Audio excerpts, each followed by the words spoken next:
ভূমিকম্পে শুধু রাজধানীর হাসপাতালে চিকিৎসা নিতে আসে 2 শতাধিক মানুষ, যাদের মধ্যে গুরুতর 36 জন এখনো ভর্তি আছেন।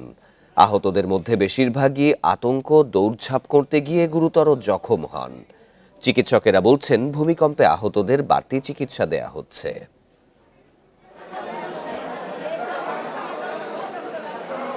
শুক্রবার সকালে জুরাইনে 6তলা একটি নির্মাণাধীন ভবনে কাজ করছিলেন রুহুল আমিন। এ সময় শক্তিশালী ভূমিকম্প হয়। ভবন ধসে পড়েছে এমন শঙ্কায় লাফ দেন তিনি। ভেঙেছে 2 পা। চিকিৎসা নিচ্ছেন রাজধানীর পঙ্গু হাসপাতালে। ভূমিকম্প আইছিল, আর পরে এমন একটা গুল্লা দিয়েছে, তাই সামনের সাইডে দেখে কি নিচের দিকে ডাবিয়ে গেছে। তাই ডাবার পরে আমি পিছনের দিকে দৌড় দিয়েছি। দৌড় দেওয়ার নামা ধরছি, এই সময় পড়ে গেছি। হাসপাতালের মেঝেতে গুরুতর আবু সাইদের চিকিৎসা চলছে। তিনি গাজীপুরে ঢাকা প্রকৌশল বিশ্ববিদ্যালয়ের 4র্থ বর্ষের শিক্ষার্থী। ভূমিকম্পের সময় লাফ দেন হলের দোতলা থেকে।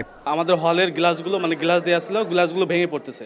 তো ঘুম থেকে আসলে ওইভাবে অতটা সেন্স কাজ করে নাই। ও দোতলায় ছিল, দোতলা থেকে লাফ দিয়েছিল আর কি।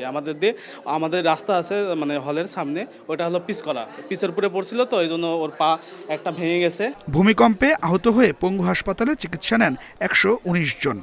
ভর্তি থাকা রোগীদের মধ্যে 23 জনের অবস্থা গুরুতর। বাটি মাটি শুদ্ধ এই জায়গা থেকে ভেঙে গেছে, বাটি ভেঙে গেছে, বাটির নিচেও ভেঙে গেছে, 3 জায়গায় ভেঙে গেছে। ওই যে 2 পা ভেঙে গেছে, চিকিৎসা তেমন একটা হয় নাই। ঢাকা মেডিকেলে চিকিৎসা নিতে আসেন 50 জন, ভর্তি রাখা হয় 8 জনকে।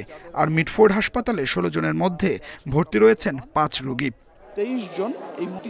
চিকিৎসকেরা বলছেন, আতঙ্কে দৌড়ঝাঁপ করার কারণে আহত হয়েছে বেশি মানুষ। তাদের চিকিৎসায় নেওয়া হয়েছে বাড়তি ব্যবস্থা। গুরুতর আহত তাদের কিছু কিছু অপারেশন করা হয়েছে, ড্রেসিং করা হয়েছে বা প্লাস্টার দেওয়া হয়েছে, কিন্তু তারা পুরোপুরি সুস্থ নয় এবং তাদেরকে আবারও ফার্দার বিভিন্ন রকম অপারেশন বা অন্য কোনো চিকিৎসা করার প্রয়োজন হবে। তো তাদের অবস্থা স্থিতিশীল, যদিও তাদের আঘাত গুরুতর, তবে অবস্থা স্থিতিশীল। ইনশাল্লাহ চিকিৎসার মাধ্যমে আমরা আমাদের ধারণা তারা স্বাভাবিক অবস্থায় ফিরে যেতে পারবে।